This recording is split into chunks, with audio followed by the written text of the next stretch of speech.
Got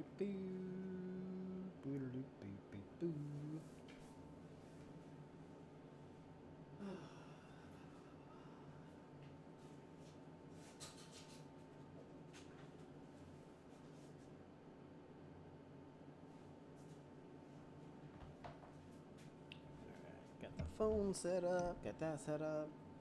Just doing whatever random stuff today. For anybody who pops in. Don't want the phone to die, so I'm gonna flip this over here. I gotta do, working on some helmets. And a bunch of other stuff, of course, like always.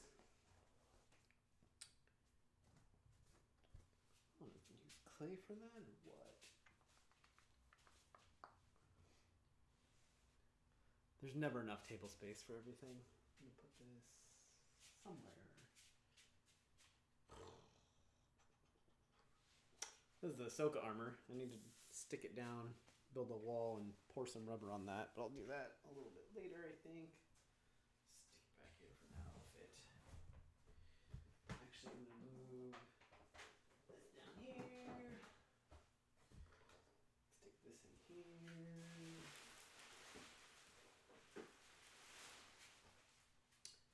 And clear a little bit of space.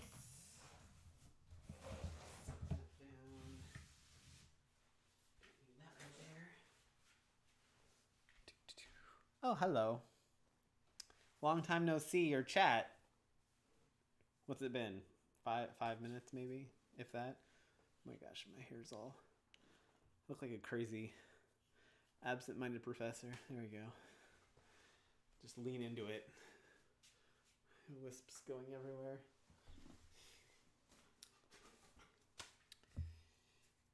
So I might as well show something while I'm sitting here.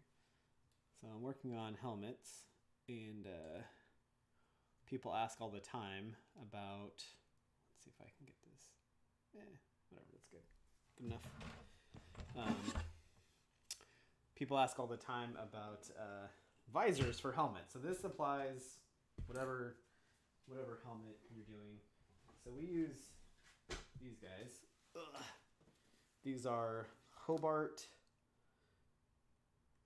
Welding mask replacements, and you can get them in different colors, but we just have the smoky gray and then clear, which you can tint or like put tint on if you want to do like the rainbow whatever. Mostly we got these because we right after the Mandalorian came out, there was like a run on these and you couldn't really track them down anywhere for a while.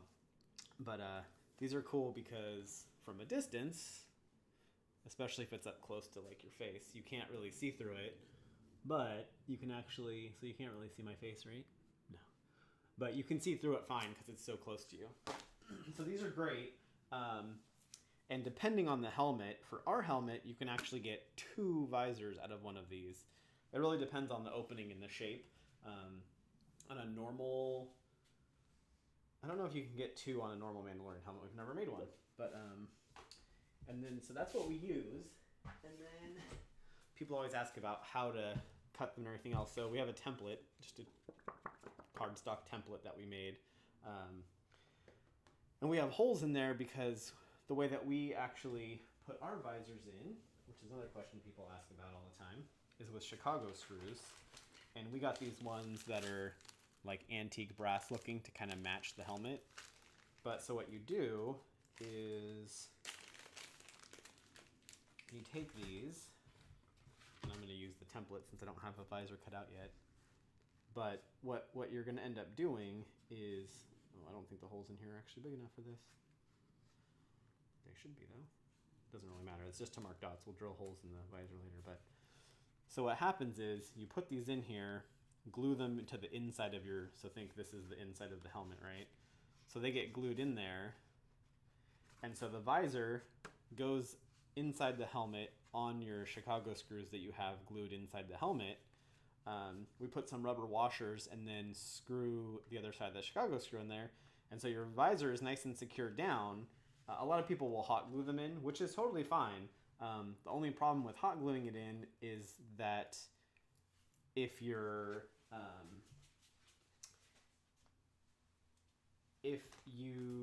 scratch your visor or want to replace it with a different one or something, it's kind of a pain to get out. You'll have to, cut or melt out the hot glue, swap it out, blah, blah. Kind of a pain in the butt. With the Chicago screws, you just unscrew the screws, pop out your visor, pop in a new one, screw it in, and you're good to go.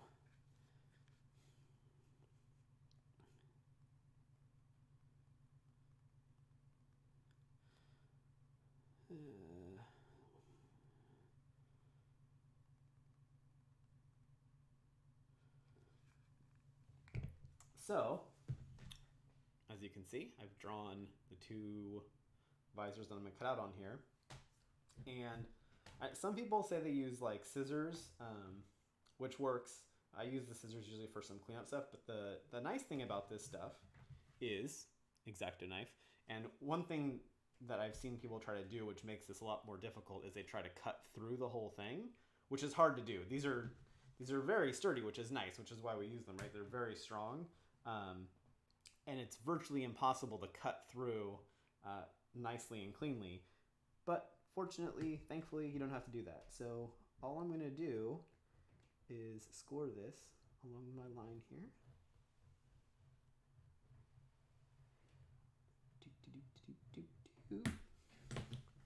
So you probably can't even see it.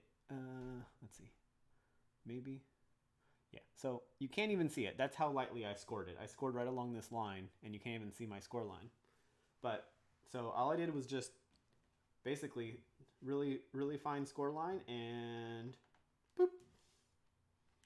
That's it.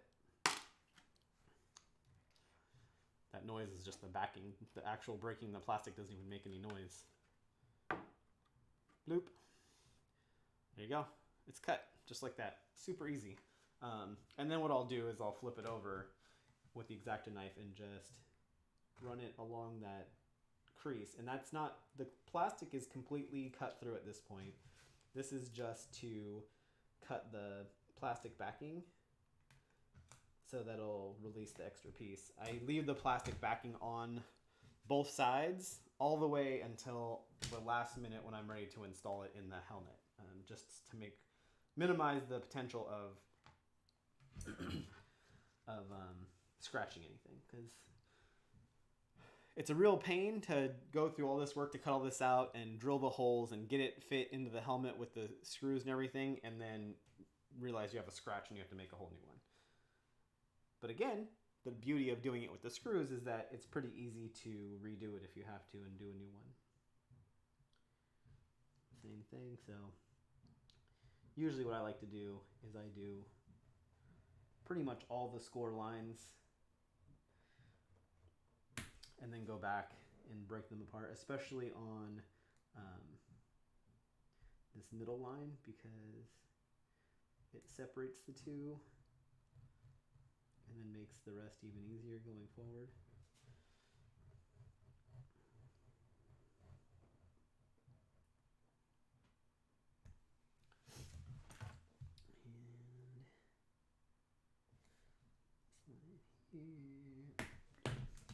See, I'll do all the ones in the middle, and then I can, oh, come on, pop.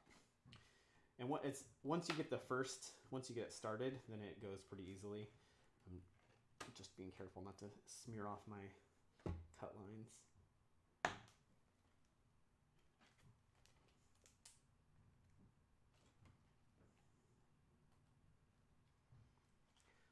The funny thing with this, specifically with doing these two things, because we're all crafters, we all save everything, right? I have all these little pieces of visor saved in the box down here, all the scraps. Well, not all the scraps, the little tiny pieces, which you'll see in a second here, I don't keep. But I do keep all of the bigger pieces, and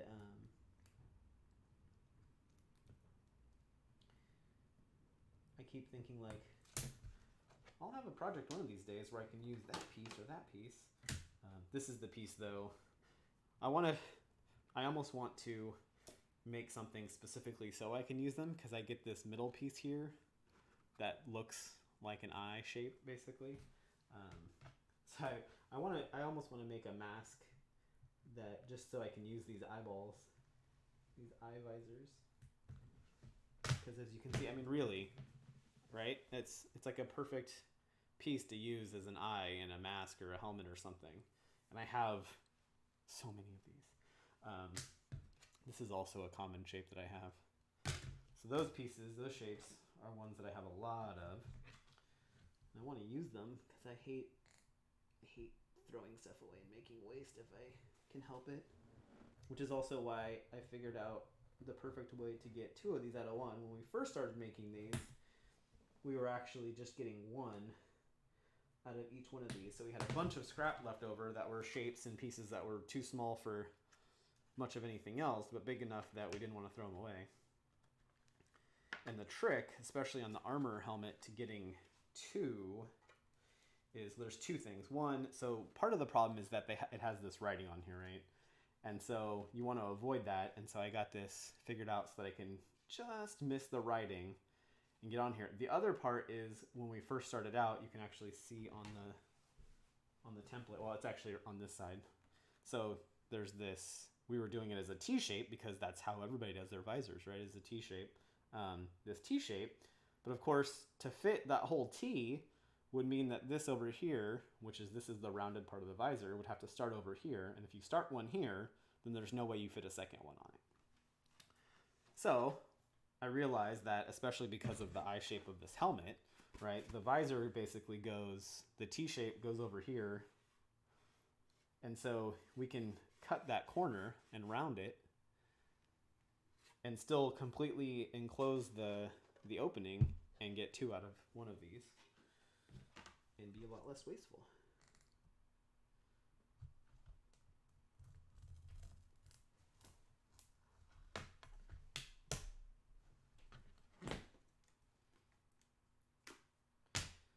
So every once in a while you'll get like a little nub. That is when I will just grab the scissors. Because especially for like little stuff like that, boop, cuts right off, no problem.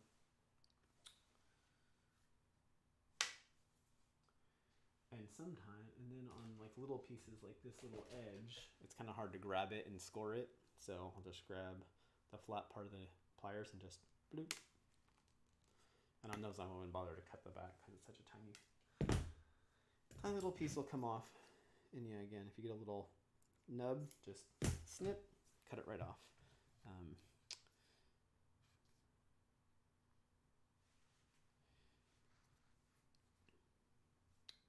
I forgot to share this. That would probably help with people showing up. Where'd my Twitch manager go? I lost it. There it is. Where'd the dang share button go?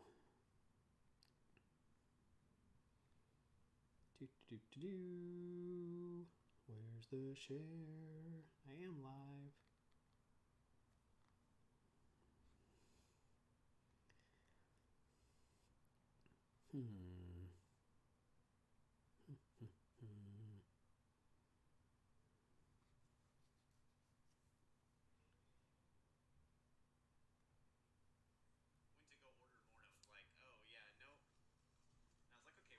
No, I don't want to watch an old video of mine on video. Nobody wants to watch me watch our own videos. That's kind of weird. Stream manager, okay. Now,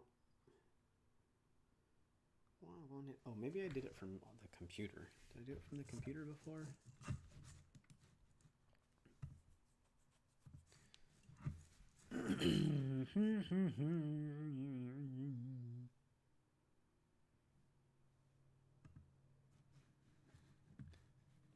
Nope, I don't want to do that. Nope, I don't want to do that either. That's it. How did I do this before? You would think I would know by now since I've done this a half dozen times already. Oh, there we go, share.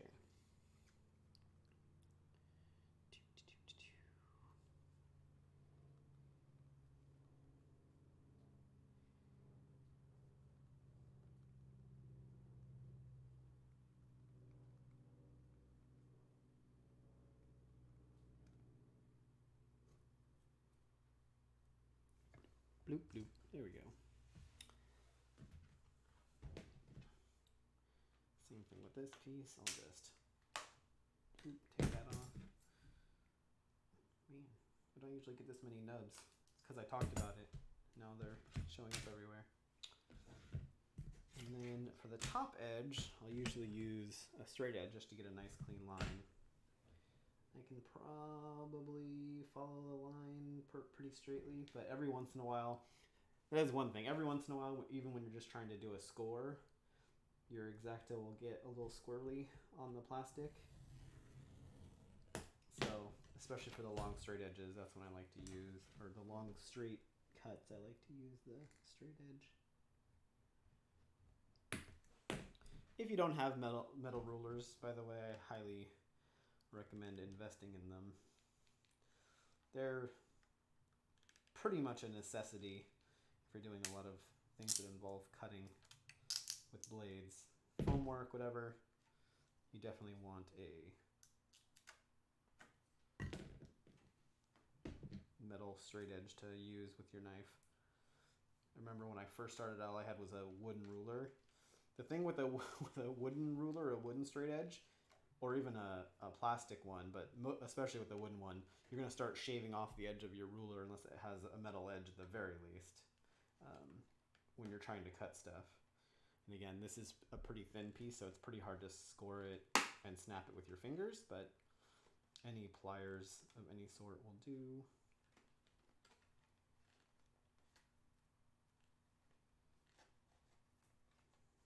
Oh my goodness. I think maybe I need to sharpen that X-Acto knife is the problem. Even the score didn't consistently break the skin. There we go.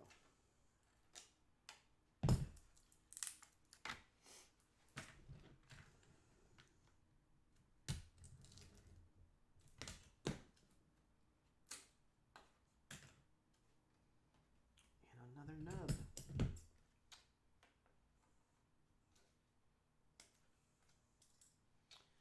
There we go. So yeah, so there we go, all cut. And then you can see I have the marks for where I'm going to drill the holes. I'll do that a little bit later because you don't want to hear drilling noises right now on mic. I'll finish cutting out the other one for the next helmet I do.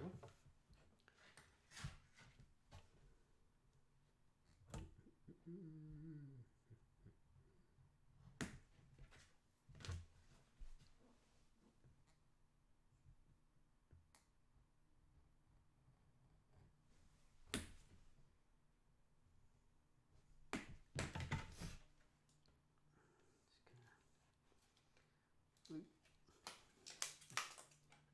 Bloop.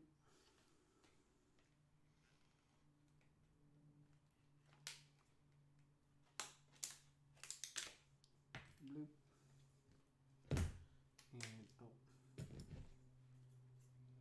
I always forget about this little hang tag thing. Always gets in the way.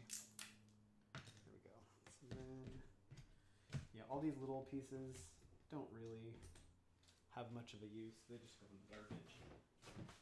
Really. Oh, I forgot about this. I gotta check on this. So this is something fun. I don't know if a lot of people have tried this or done this. So I was talking the other day, I was painting that dragon prince necklace that is translucent purple.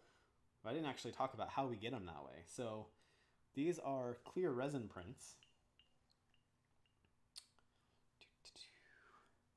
And if you want to do a clear resin print of a particular color, there's very limited options for your actual resin.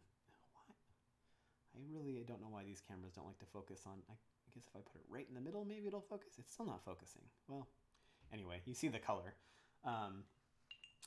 But so the colors of resin available are pretty limited. So we pretty much exclusively use the clear stuff. And what you can do is, so after you take it out of your printer, you want to clean it just like you would normally. But before you cure it, whatever your curing method is, put it in a cup of RIT Dye-More, or whatever your preferred fabric dye is that works on like polyester and plastic based materials, and a little bit of alcohol and a little bit of water, and you can dye your printed part. And it soaks in. You would need to be careful not to leave them there too long because you don't want it to mess up the resin, but you can kind of soak them in there for a little bit, depending on how dark and how much color you want and how big your piece is, I guess. Usually just like, I'll usually do, these are actually looking pretty good. I'm probably gonna take them out in a minute here. And so there's actually 3 of them in here because we print these 3 at a time. But it actually gets in, like, it's not just like a surface, like a paint, which is nice, especially for these where it's the translucent stuff, because you want that color to really get in there in the part, just as if it were made that way to begin with. Let me get a paper towel, lay it out here for these guys.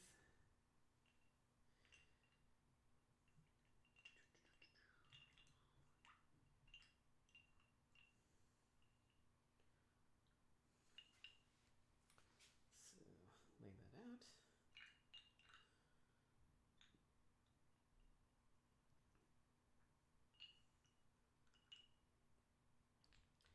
You could probably dye, I mean, basically anything that's sort of like alcohol based, you could probably dye it with, I hadn't thought of this until just now, but you could probably dye these with like alcohol based paints. Like I know a lot of people use like the, what do they call them? Blanking on the name. You know, the alcohol markers, Copic marker inks. I know a lot of people have like started using those for like airbrushing and painting and stuff, and I bet you could use those to do the same thing. And then once this is all dry and everything, so you can see, those are purple. If I broke it in half, you would see that it's purple, a good way in, not just on the surface, which I'm not going to do. But trust me. But yeah, so you could stain those and dye them with just about whatever you want, I think, as long as it was alcohol based. It'll help soak in the resin. And then once those are dry, then you just cure them the way you normally do. One thing I've noticed is that when you cure it, the color gets a little bit darker than what it looks like before you cure it. And I don't know if that's because of the dye or what, or the way that I'm doing it. But so, because those are a little lighter than I want them to be, but that's perfect because I know that once I cure them, they'll actually get darker and be hopefully just about perfect. One thing I do like about these two is, so I do get this one strip here, and this part I do save as well. Once I get this off of here, is this piece just here, just because it's a good wide piece. If I need that as like a supporting piece for anything,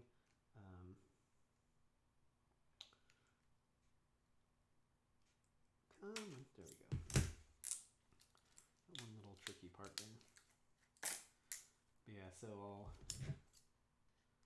you can see you can cut it. It's just not the easiest, and if you're trying to do like a curve and stuff, it's a little more difficult to follow your line.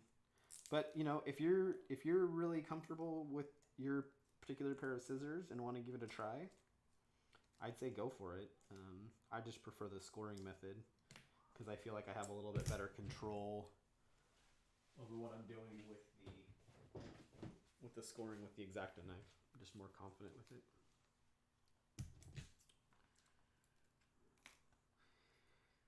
This does get this one little edge here that's really, really narrow, but it's impossible to score.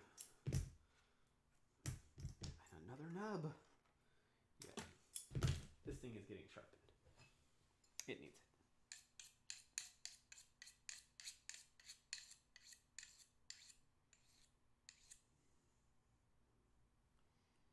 Oh, it's a little bent. Something. That might be part of the problem. If you don't have one of these and you do anything with any kind of blades, I highly recommend getting one of these. It's the Kershaw sharpener. You can get it on Amazon. It's on if you go to our our Amazon influencer page with all of our cosplay build tools. It's on there. But yeah, you definitely want a sharpener. It makes your blades last so much longer. We used to, before we got on the sharpening train, we used to go through blades a lot. Being able to sharpen them and everything in between is way better.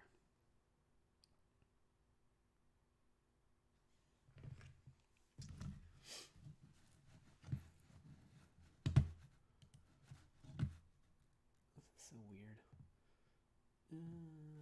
Blah blah blah. I figured this out last time, and now I can't figure it out again. I think some of the settings in here don't carry over from session to session, which is weird. It would be nice if they did. I don't know. We're using the Twitch Studio instead of one of the third-party programs, just because it seemed like that would be the easiest way to go, and it works pretty well for most things. We haven't gotten to the point where we're using Twitch enough to know if there's features we're just missing out on that we don't know about. But hopefully we'll figure it out more as we go.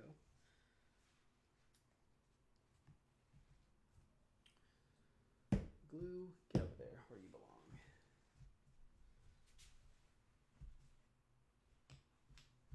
Oh yeah, these look pretty good. Stick go.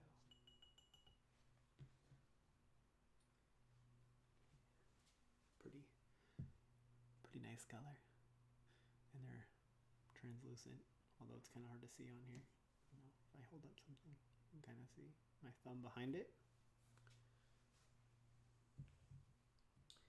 I also I like the fact that because we're dyeing them as we go, that like each batch is a little different. I don't know, just gives it that extra level of handcrafted feel versus just they're all exactly the same and that's what it is and blah blah blah. What else? I have this sign I need to weather up. Right up in your face. Okay. That's not even what I wanted. All of that worked for nothing. Where did... Get in here again.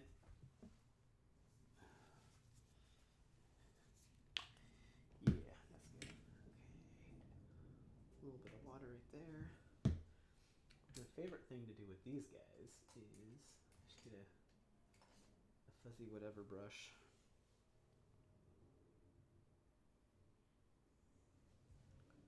Actually, I know I'm so used to not having whatever tool I need, like a palette, that I'll make do with whatever is available. Let's paint dried in here a little bit.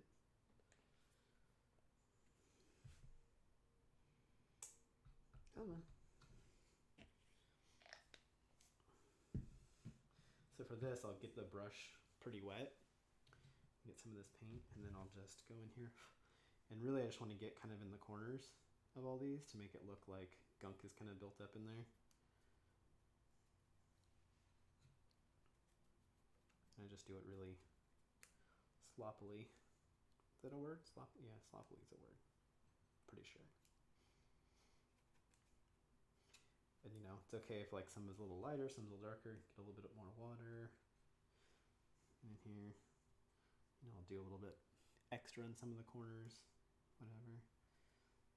But really it's just trying to get gunk built up all in the edges here of all of these. And this is the first pass at the weathering on these guys. So just part of the reason why I just kind of spread it all around real quick everywhere. And I'm dabbing and whatever. I'm not like brushing it around because it's supposed to look like an accumulation of gunk and grime. You don't want brush strokes because then that looks fake.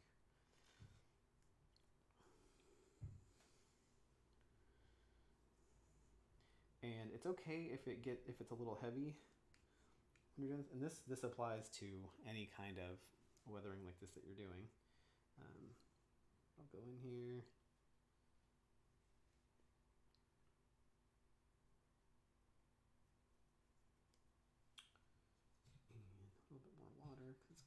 dry.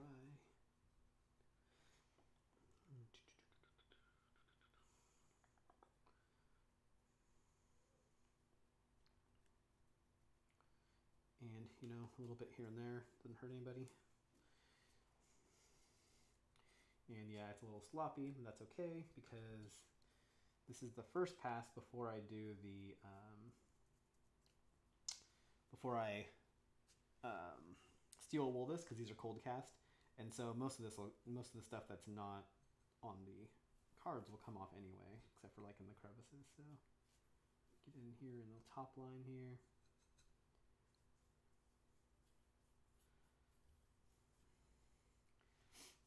So you can see, got grime all around there. The middle is all nice and shiny and white still, which would be impossible to do if these were really grimy. So that's when I then take my little piece of paper towel, little spurts of water, and what I do is I go into each one of these and I go like this. And I just kind of smudge it around a little bit more, which also, unless I've taken too long, which it looks like maybe I have, will spread the paint around a little bit in the middle and just give it a little bit of coloration and help kind of blend it a little bit more.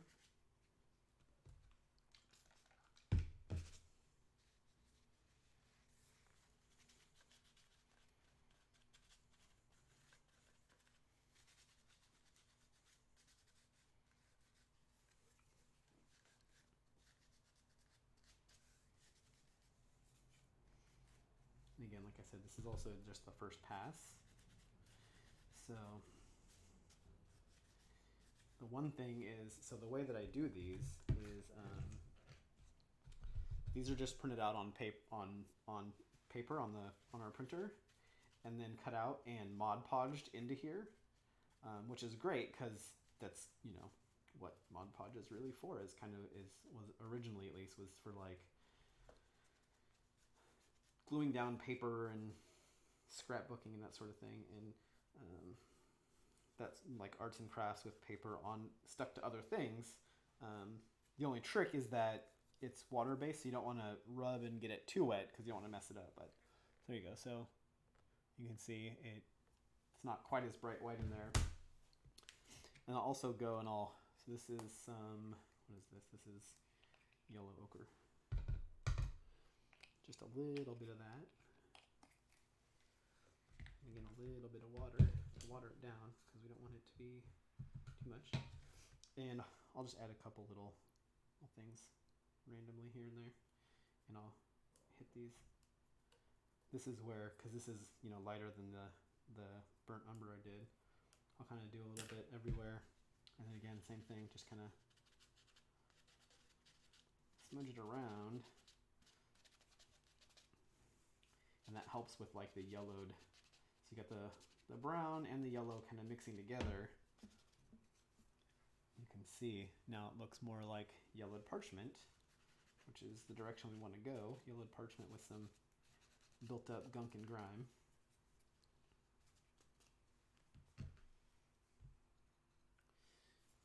And then I'll go in a little bit more of the darker brown again. I know this is going to come as a shock to you when I say it, but layers for depth, right? So I'll go back in, especially just around the edges, and add little touches here and there where I feel like maybe there's a little too much white where there shouldn't be, especially like in the very corners, because sometimes that's where it doesn't want to build up as much. Get in there. But yeah, the corners and the edges, just you want to give it a little bit here and there. Thank you. Give the puppers our hugs and kisses.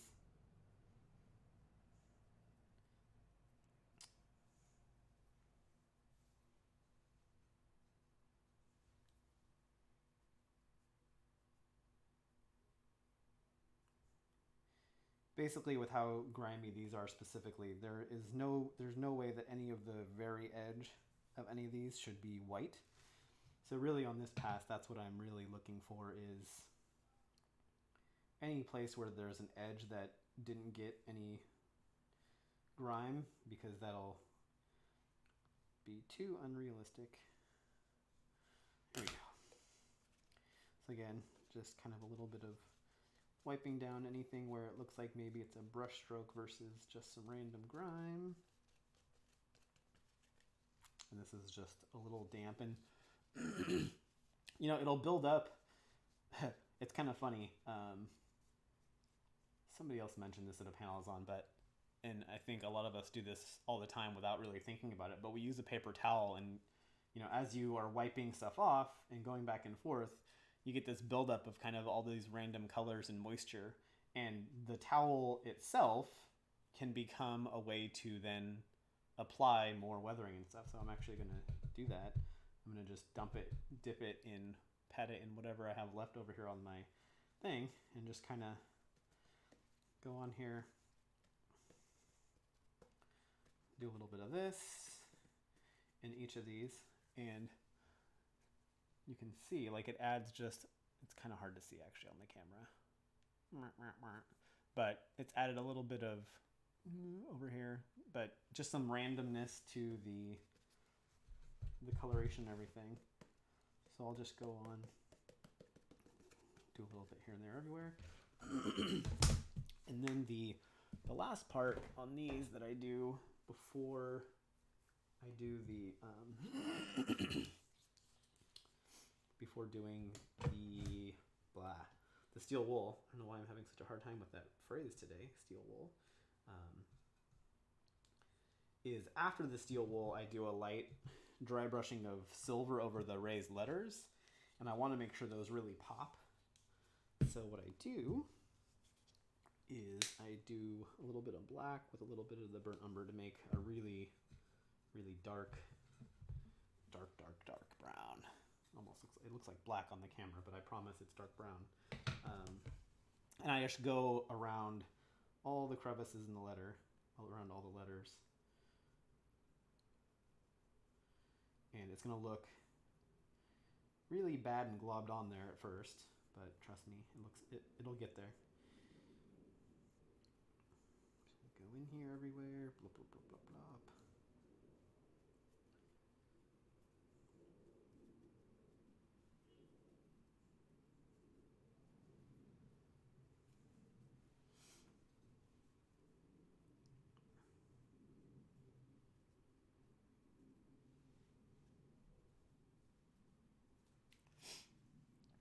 Hey, Laser Geek Creations.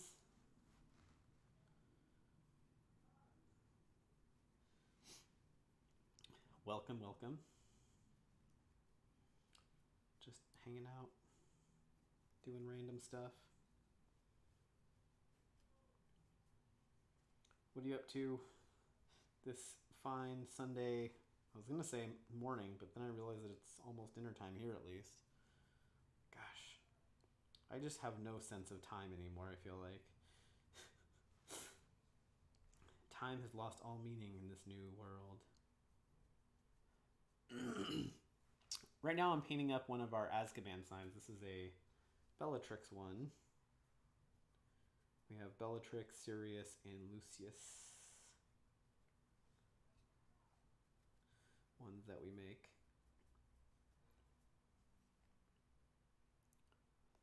Oh, past midnight.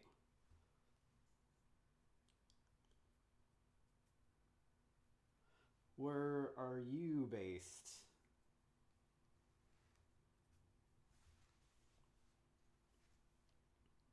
I say oof like I don't always stay up past midnight.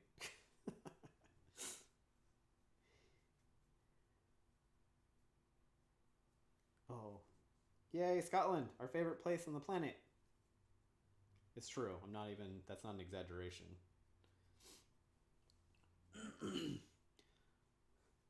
It's actually, depending on how much and how long you've been following this, you might already know this, but that's actually where the lovely Harbeastie proposed to me.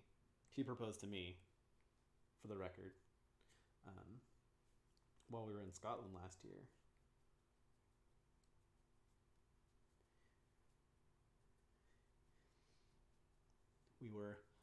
We were lost on a hike, weren't sure we were gonna survive and make it through. So she proposed to me. We weren't really that lost. We were just on Arthur's Seat, and we decided that we were going to take a shortcut down because it was faster to get back to the flat we were staying at.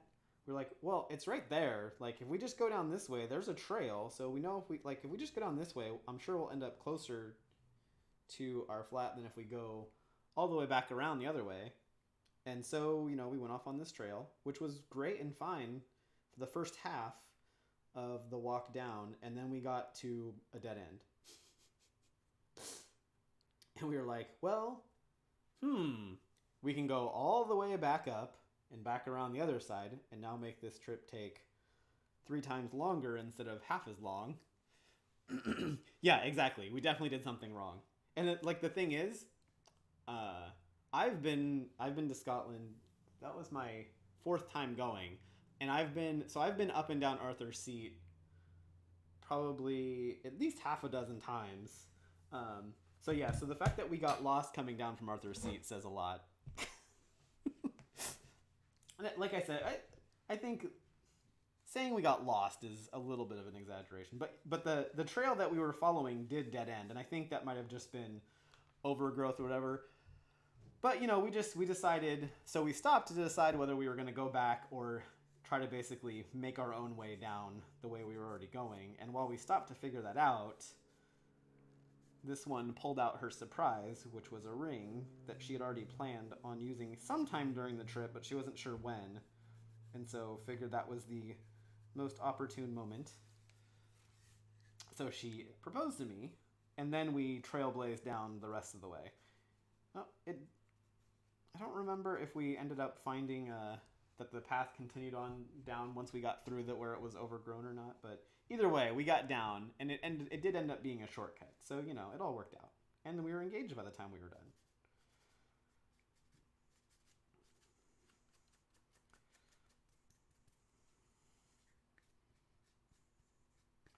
And we went on the Harry Potter tour while we were there, of course.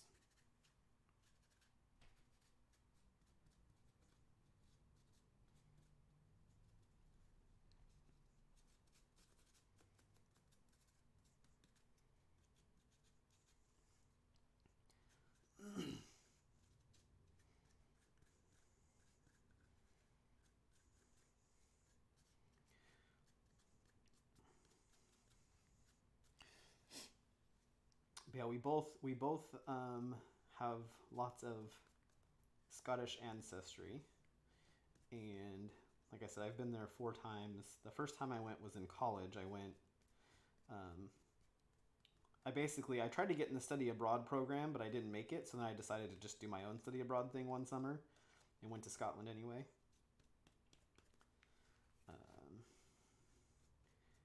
I love it there. That's actually, my love of Scotland is why we got to go visit all the places that say that that's where she wrote the books. We went by them all anyway. The tour that we went on didn't go inside any of them. We just went by all of them.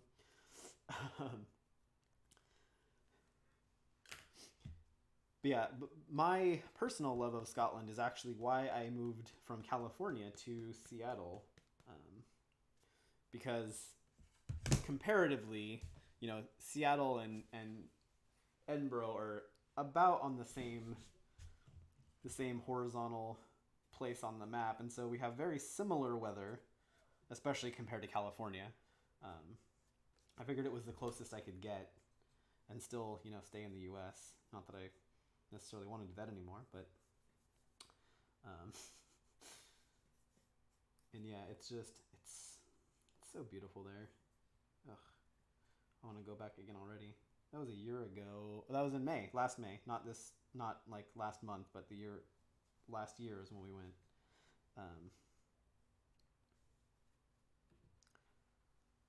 Just so great. It was raining here yesterday. I don't know that it's raining today.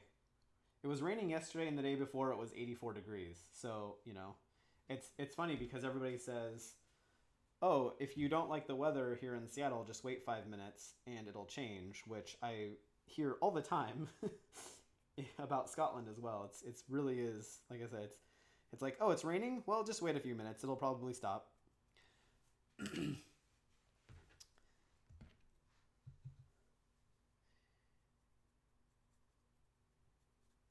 Yeah, on our last trip we got, at least for me, that was the furthest north I had gone was on our last trip. And when we were on we went on a little van tour thing through the Highlands, and we were on Skye. I took off my shoes and I ran barefoot all over the place on the side of the mountains. That was fun.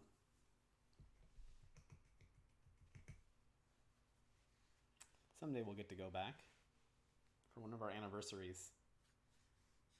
Maybe. So there we go. So like I said, so I added that darkness around here, and so that helps the letters stand out. It'll tone it down some more too once I do the steel wool. This has to dry though before I do the steel wool, but so I'll do the steel wool next, and that'll knock a lot of this down, so it'll be a little bit more subtle. And then I'll do just a dry brush of metallic silver over top of the letters, and then the silver with the dark, and then the bronzish nickel metallic will really pop. And that's how we do those. And put that back over there.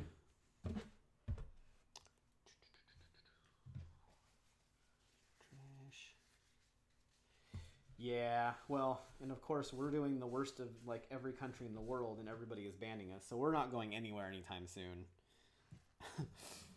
Because we keep getting close to coming off lockdown, and of course every state does it differently, so it's like, hey, that state's off lockdown, why can't we be off lockdown? I'm not going to wear a mask.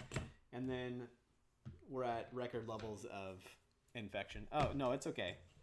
You can mention that we're doing the worst because we know it.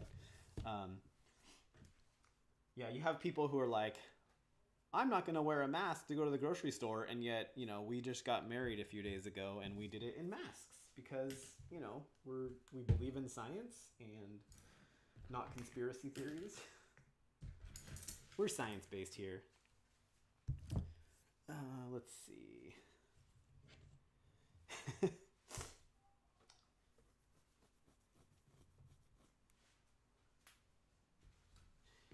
Yeah, they like to do that.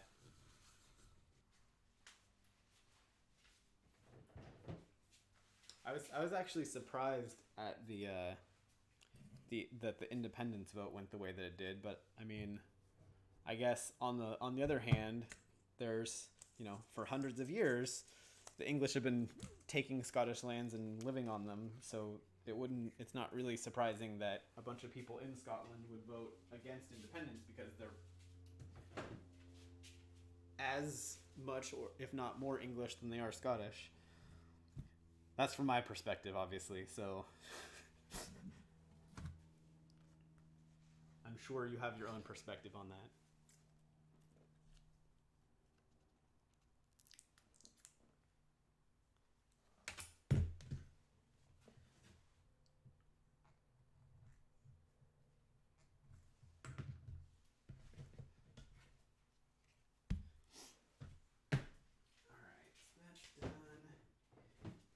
Actually go cast some stuff over on the other table. Ow! Ooh! Don't step on sharp, hard things. So I'm going to change to... Oh my goodness. This thing is... Alright, let's see. I wonder if I can do this.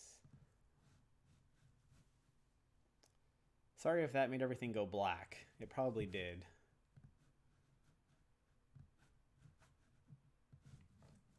I don't know what happens if I'm messing with the layouts while it is actually streaming, because I've never done that before.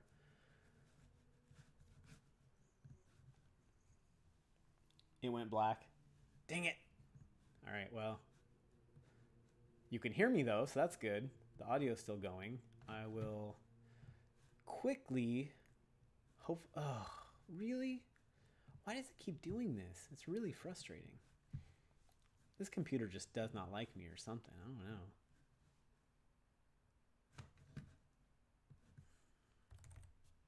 Oh. This one. Oh my goodness, that's still not the right one. There we go. Oh, for crying out loud.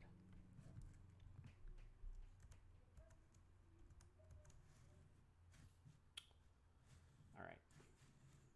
Delete this.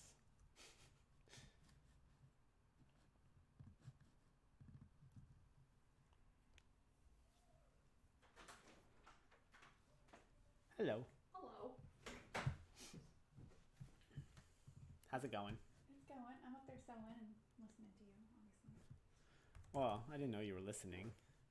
I am. But thanks. You're welcome. Okay. Hopefully that made it come back on now. It was fine. It just went black for a few seconds earlier.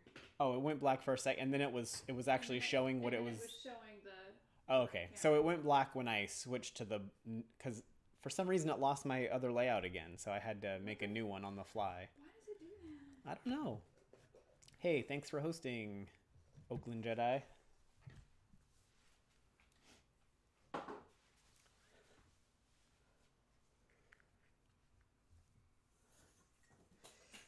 Yeah, the good old bait and switch. Gotta love that, right? Seems that's really popular in politics. No joke.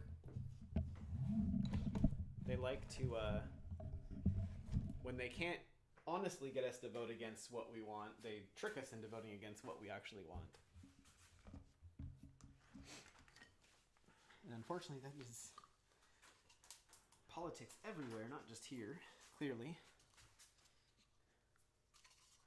Hopefully, that camera switch worked since I had to set up a new layout.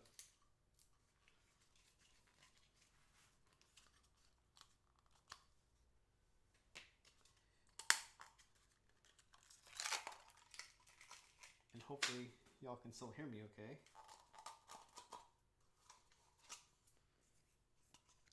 Oh, you got it. Cool.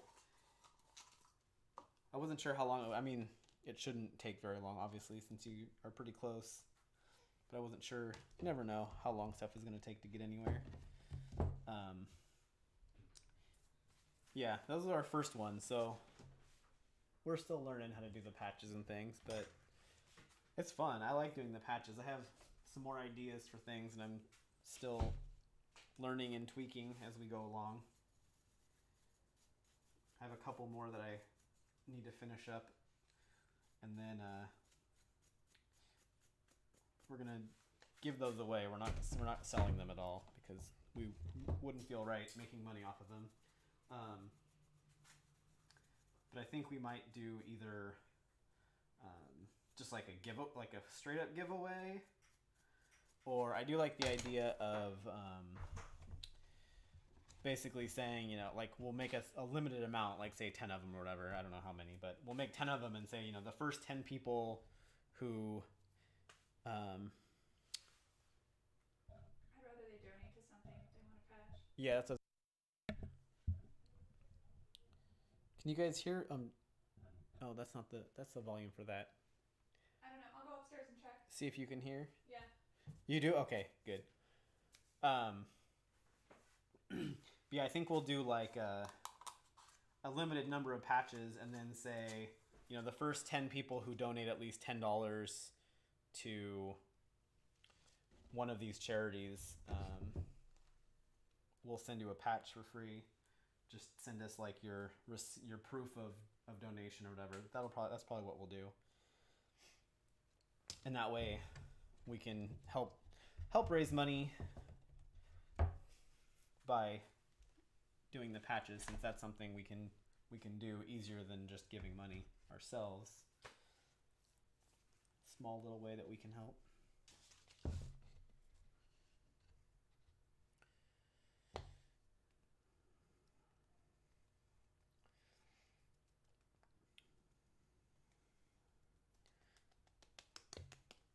So anybody that was watching the other day will remember these. Nobody has guessed what these are yet. So this is the mold, but this is what they look like when they come out. I'm going to keep asking every time to see if somebody can guess what these are from. They're part of a costume. And but for anybody who was watching the other day when I was doing these and I screwed up,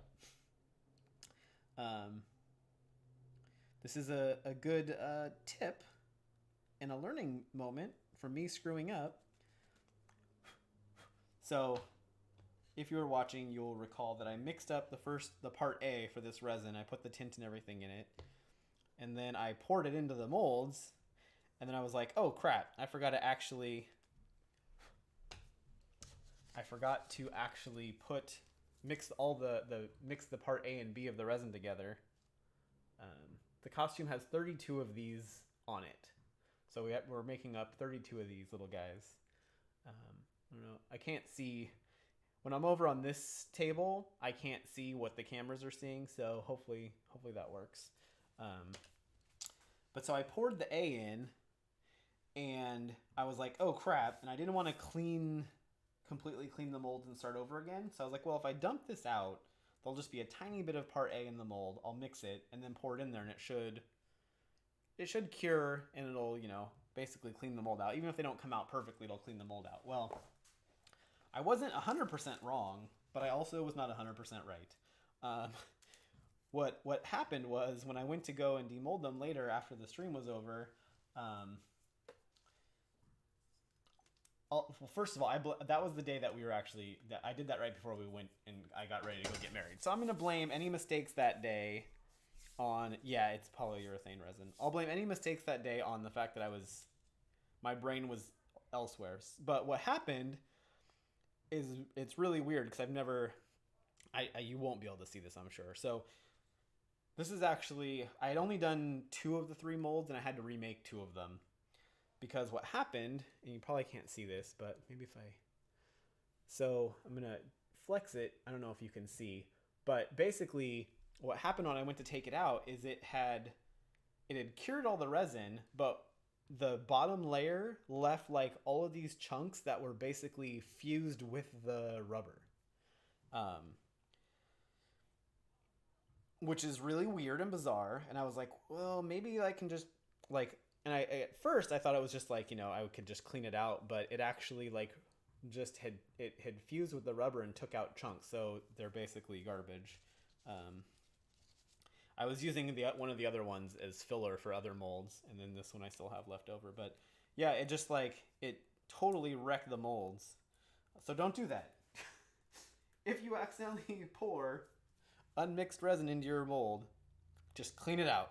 Don't try and salvage it. Just clean it out. Go back later. I have an appointment tomorrow. Well, thanks for the reminder because I had totally forgotten. Not shocking anybody.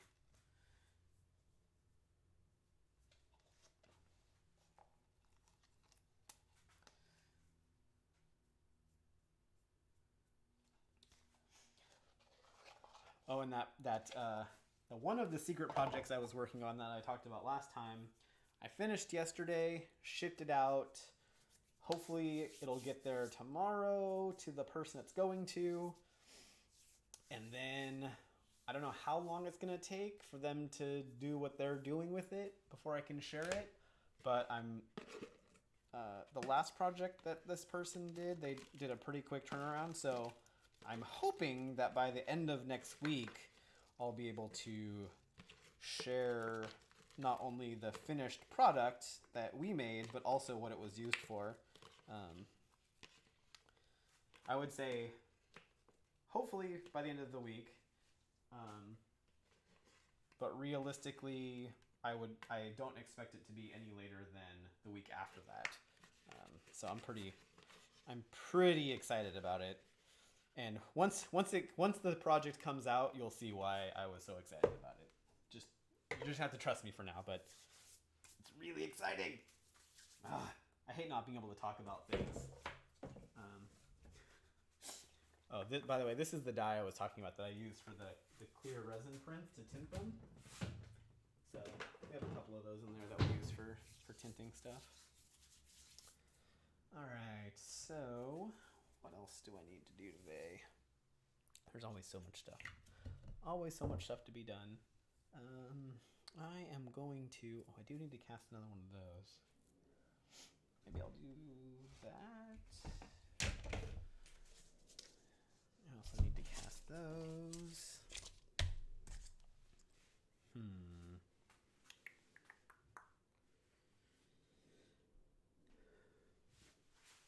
Where did I put that box?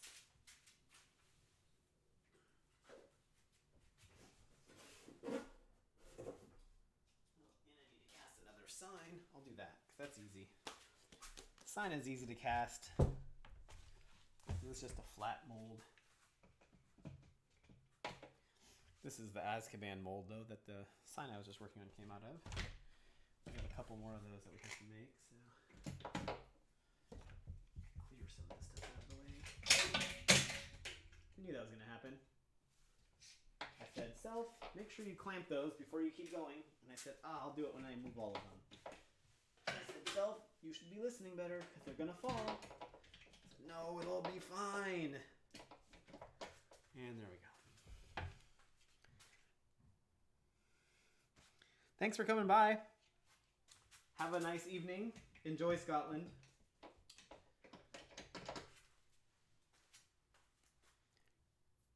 Ugh. Hair in my mouth.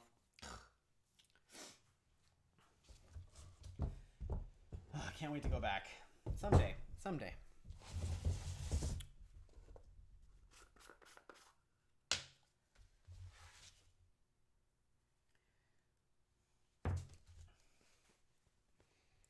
So for cold casting, we talked about this before, but here's the slapping action. Ooh, shaking? Was that one of the S's I used before? I don't think so. That's another S. We had stirring, scraping, and smacking. I was gonna say spanking. Nope. Not spanking, smacking. And shaking.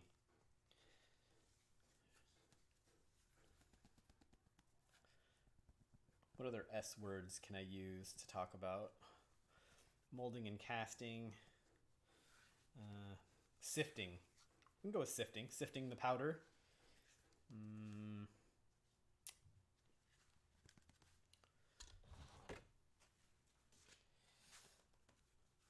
So I know some people will brush their powder in. The problem with that I have experienced is that what happens is you get a less even coat, and then you run the risk of your brush removing powder in certain spots, and you have thin spots and things. The powder does a really good job usually of sticking to the mold if you just shake it and sift it around. And then a little bit of spanking at the... Oh, I did spanking again. A little bit of smacking at the end to get the powder to come off, because you don't want any extra, because extra powder is gonna... If you have a glob of powder in a corner or something, that's just going to be an air bubble once you go to cast your part. You don't want that. Okay. One of the things I like to do with cold casting especially is I try to get my resin that I'm going to put in it to kind of match what would this look like if it was a solid color instead of metallic. And so like with our helmets, the armor helmets, because it's like a goldish brass color, we do yellow tint and black tint and a little bit of brick color to make it a little bit more red. Otherwise it's a little too green. And that's our base. And that way, the reason we do that is because it is pretty easy when you're doing steel wool on a cold cast part to go all the way through the metal, because it's really basically the only actual metal, aside from what you mix in, which is kind of dispersed throughout, is that fine layer that's in the mold that you're putting resin behind, right? So it's really easy to go all the way through the metal to the bare plastic underneath. So like if I just mix this resin up without tinting or anything else, it would be white resin underneath the powder. And so if I go through it, then you're going to see white sticking out, which wouldn't look very good. And also, the color of the resin will also change how the metallic powder actually looks. And so so again, unless you want something super bright, you don't necessarily want a really light colored resin behind it. So when we mix up the resin for the helmets, it looks like a really dark, rich brown before it kicks. And always, because these resins cure white as a base, the color of it once it cures is always lighter than what it looks like when you mix it up. This bottle in particular is a whole bunch of pre-tinted Part B, and the reason we have that is because we do a lot of stuff that's black or a dark color, and it's just easier to have it pre-tinted to save the effort of having to tint it every time. So this in particular, I put a little bit of yellow, and then I have the black. So this is just going to be like a dark yellowish brown, and for these, that color doesn't need that reddish tint like the helmets do, because we want it to be a darker brown metallic look compared to the helmets. So there's the other half. And then, my spoon. Do a scoop of the metallic powder in there. Stir stick. Here comes the stirring and scraping S's of the process.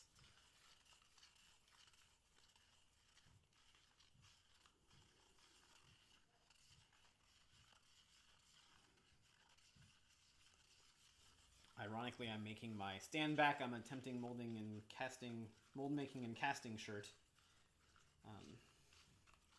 from BJB Enterprises, which is most of the materials we use for molding and casting comes from them. We really like their stuff. All right. Like I said, this one's pretty easy because it's a flat mold. The biggest thing with this is just making sure the resin gets in all the letters before it starts kicking too much, or it won't. It'll give air bubbles in the letters just because it's so fine. And I always forget, this mold isn't 100% flat, so I always have to make sure, I have it turned around the wrong way, which way needs to be facing me versus away from me so that it's flatter.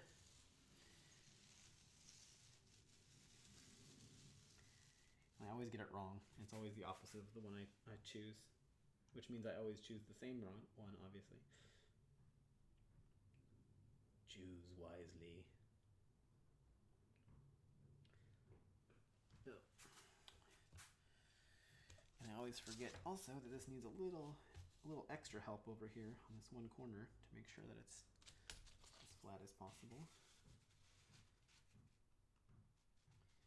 So the reason it's not flat is because when I made this mold, I made it on a table that was not level, and this table has now been leveled.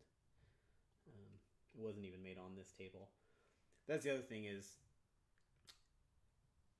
it's always good if you can to cast your molds in the same place that you made them, so you don't have to deal with problems like this. Because even if it's a little bit off, it makes it much harder. Oh, I am just making a mess of this. Here we go. I need something that doesn't already have a bunch of resin on it just to get this back in there. There we go. That'll do.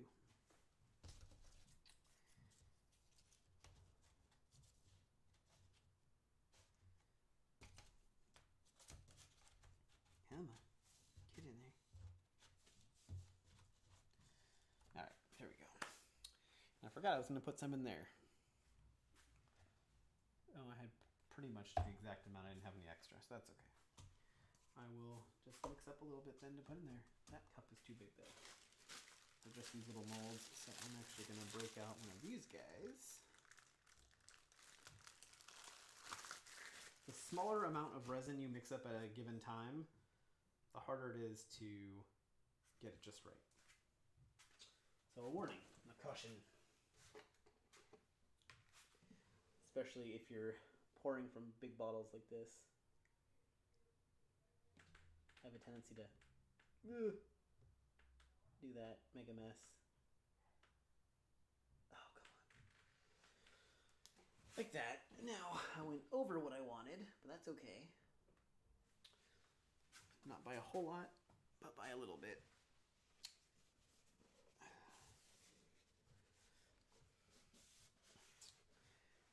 After this, I think what I'm probably going to do next is work on cutting that helmet open, opening the visor so I can work on finishing that, which is pretty loud and obnoxious and probably not conducive to doing on stream. So I'll probably be stopping here relatively shortly.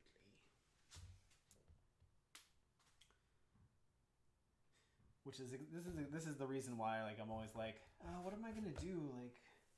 What do I need to work on today? Maybe I shouldn't stream because I need to do this is loud and that's loud and then I just end up never streaming. So I'm trying to break that habit and at least try to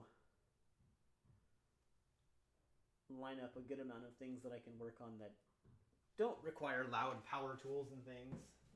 To try to divide up the time between being loud and making noise and being able to actually talk while I do stuff.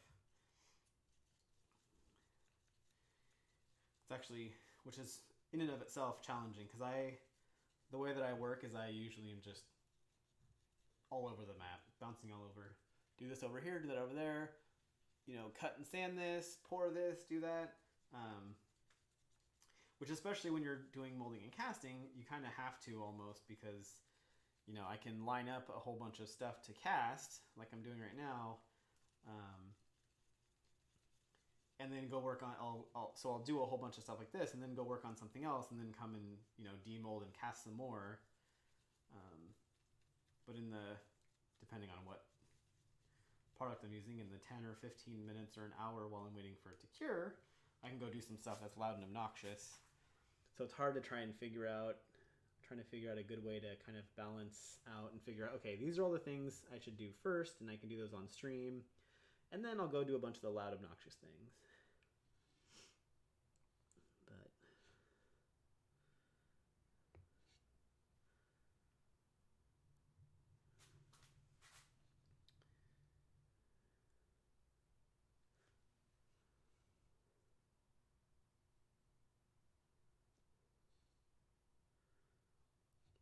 part of it too is we're trying to get the affiliate thing, and we've tried a few times.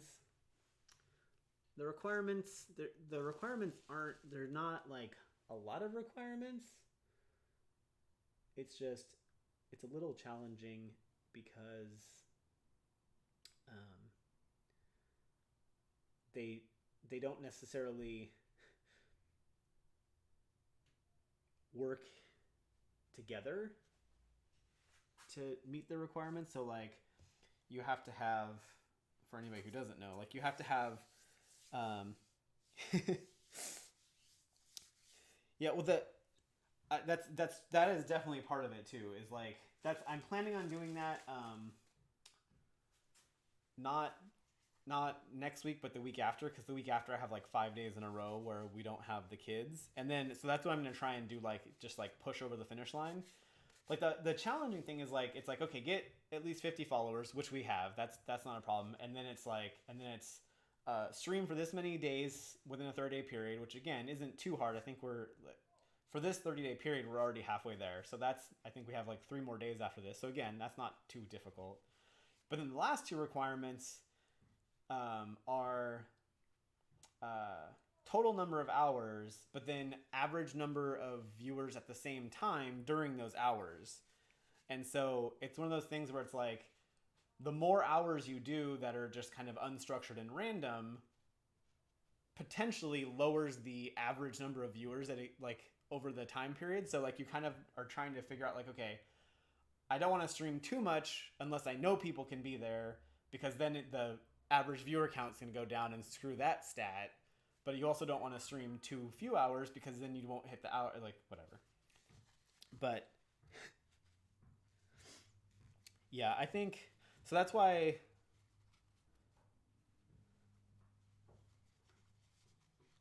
Yeah, the hosting. Yeah, I know. Like Oakland Jedi is hosting too, so that definitely helps. I have mine set to auto host. I think I have like a dozen or so people that I had set to auto host just from before I even really started using it at all. I was like, oh, I'm not really using it, but I have a channel. I'll set it to auto host just in case.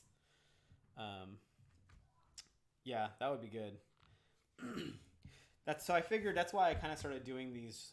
I'm going to go back over to their side, but that's why I started just doing the random like hangout things, is I figure if we get all the other numbers up except for the percentage of like the average viewers at a given time, I figure if we get everything else up and then do like a focus, like you were telling me, Annabelle,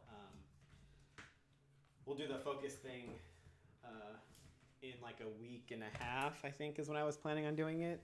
Do that focus time, and then that should help with getting that last stat across the finish line, and then we should be golden. Nope, that's not gonna work. Switch. Yay. Actually, I can do.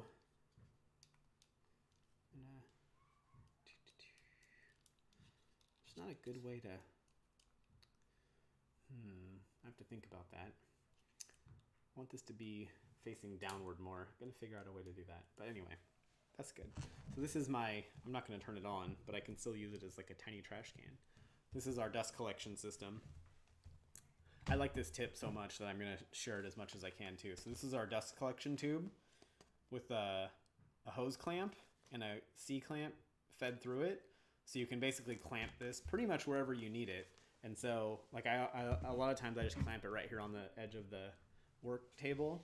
And that way, like if I'm sanding something or doing something on the table or right here, I can just turn it on, which I'm not, like I said, I'm not going to do it now because it's really loud.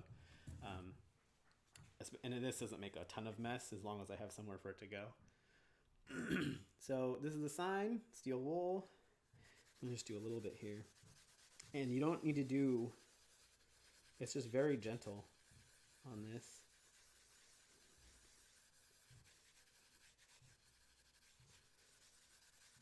And so what you get, let's see, you can see the difference. Oh yeah, you can tell a little bit. It looks even more metallic in person, but if I get the light reflecting just right, you can definitely see the difference between here and here. You can see like it's really flat. It's just flat.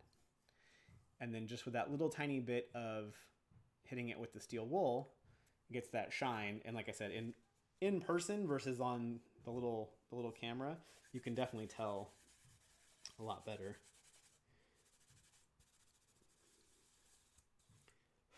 Oh, especially up here where there's the dark paint next to it. Let's see if I can get that. Oh yeah, so you can really see the difference on this part here between that and the other part.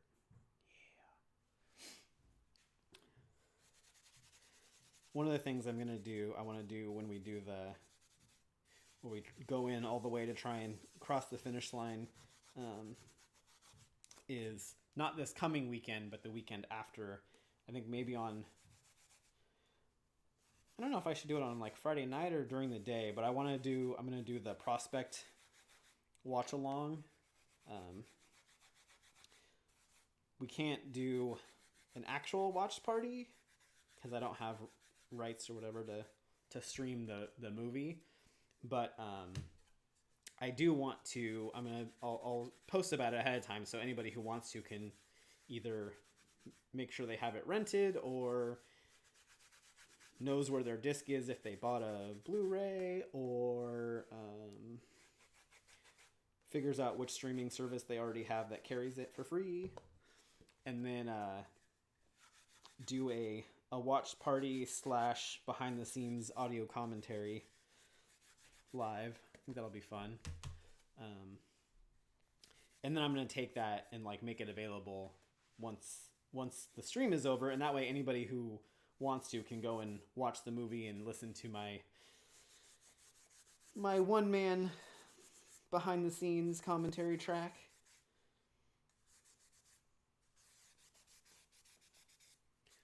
My one and only real claim to fame. It's funny, we were watching the Mandalorian gallery show, and the one that we watched today was the one about their technology, where they talk about like the technology that they kind of came up with and invented so that they could they call it the volume is what they call it, and it's basically the sound stage that they used, and like it has like these surround sound screens. If for people who haven't seen it, don't know what I'm talking about.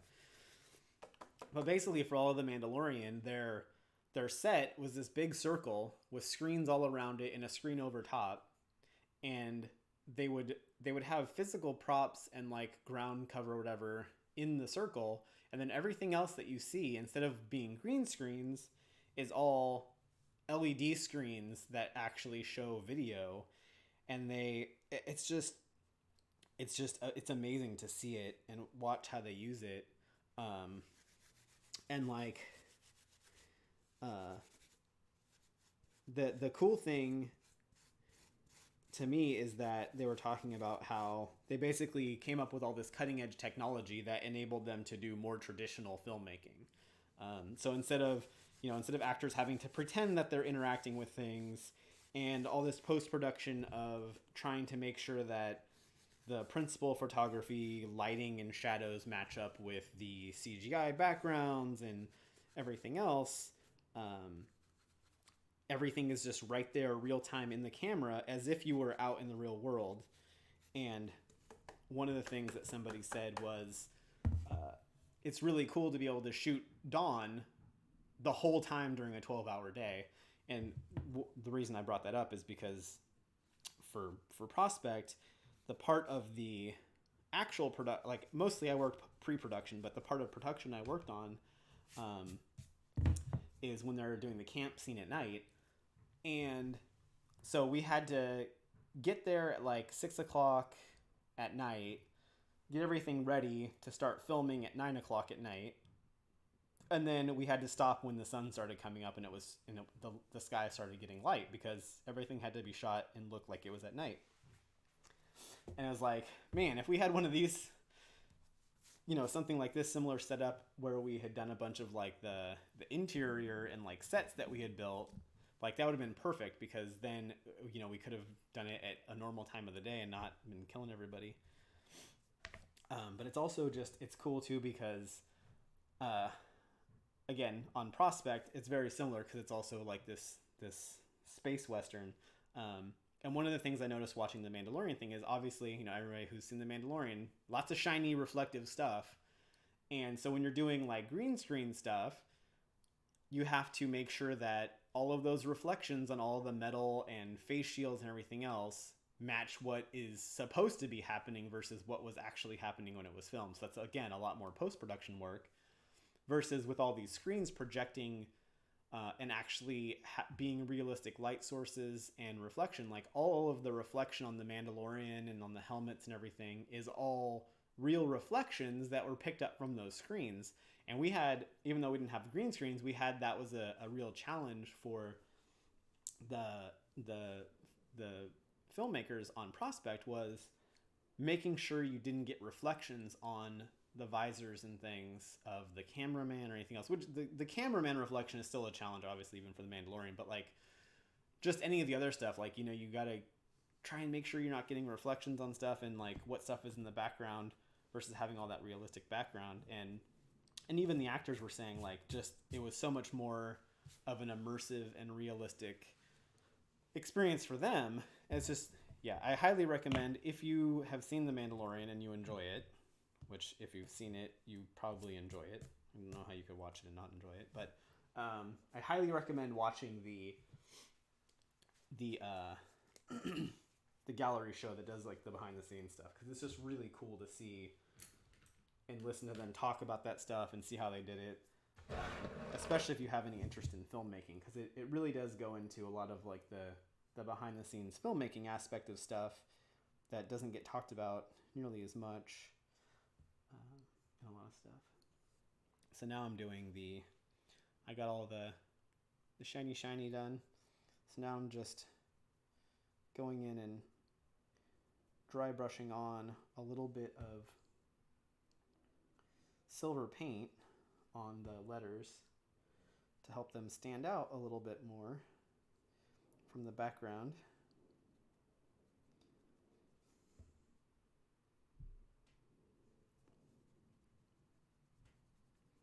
Just really gently so it's subtle. It doesn't need to be like bright silver.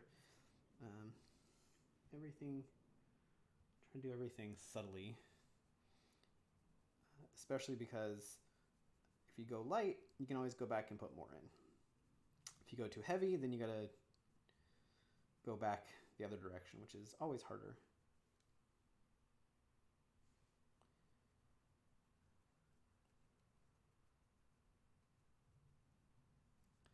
So you can kind of, I don't know if you can see it on here, maybe not. Doesn't look very different. So I did Azkaban, I haven't done prison yet. But on this camera, you can't, I guess you can see the difference a little bit. Like the Azkaban pops a little bit more than the prison does. Not, again, more in real life than on the camera, shockingly.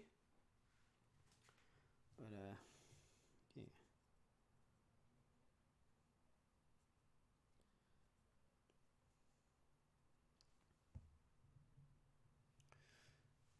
Ooh, suddenly it says I'm dropping a whole lot of frames.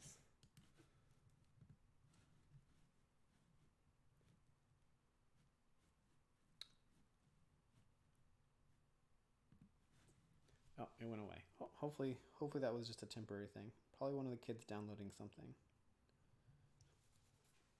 Lots of downloading things all the time.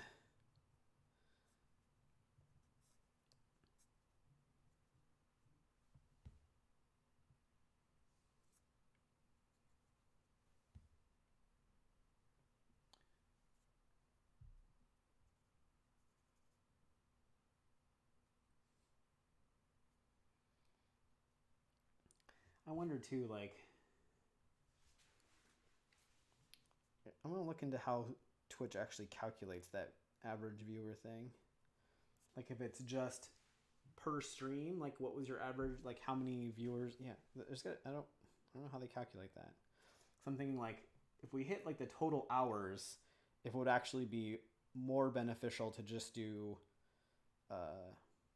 a handful of like smaller streams that have more people in them just to get that average number back up, or if it will still use all of the, like how it weights the previous streams, and if that would actually help or not, or hurt or not make a difference. I don't know.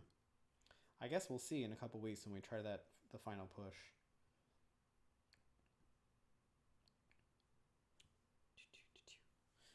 All right, there we go.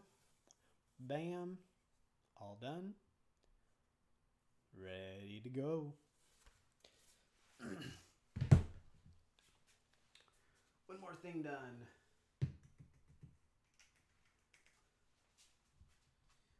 One more of the endless parade.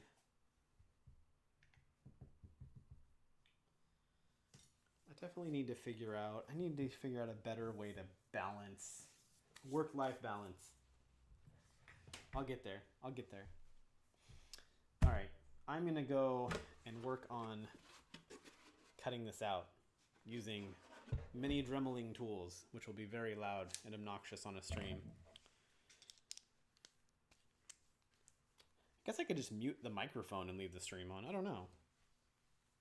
It's not a bad thing necessarily, and that way when I stop or take a break, I could look at the chat. I think in general, if there's a bunch of people on the stream, that would probably be a good way to do it, because then I can mute it. People could still chat.